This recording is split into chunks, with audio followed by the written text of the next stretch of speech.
Human beings can make their best efforts to present evidence, but in the end, Allah is the one who turns the hearts. We have examples of people like Abu Bakr, who, when the Prophet Muhammad ﷺ introduced himself as a messenger, there was no time lag, there was no discussion, he immediately accepted Islam. And on the other hand, you have Musa or Moses debating with Pharaoh, and this dialogue is going back and forth over and over, and he sees miracles in front of his eyes, yet he's still not willing to believe.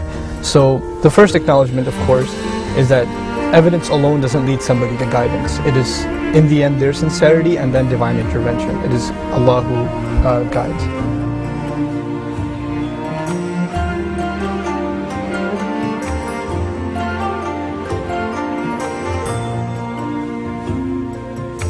Now, if you study the history that is common to Muslims and Christians and Jews, you find miracles like a staff turning into a snake, or a water parting in the case of Moses, or a dead person coming back to life, or the blind being able to see, or a clay bird being blown into and it turns into a real bird. These are miracles of prophets that we all believe in. The thing of it is though, Muslims believe that the overwhelming miracle of Islam, of Muhammad ﷺ, is not something visual.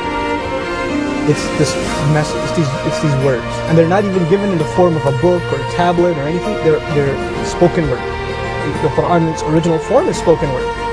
This is a dramatic departure from all the miracles of the past. I mean, if you talk to someone of similar faith, a Christian Jewish tradition, if you think of miracles, they think something for the eyes to see for the most part, right? A blind person being able to see again, and a leper being cured, etc. But for now, this miracle is less for the eyes to see, but more for the ears to hear. So how can that be miraculous? This is the first question that comes to mind. The Muslim response to that is, number one, the reason for this miracle being an audible one is because it had to outlive the life of its messenger. We Muslims believe Muhammad is the final messenger, and this message has to be carried forward.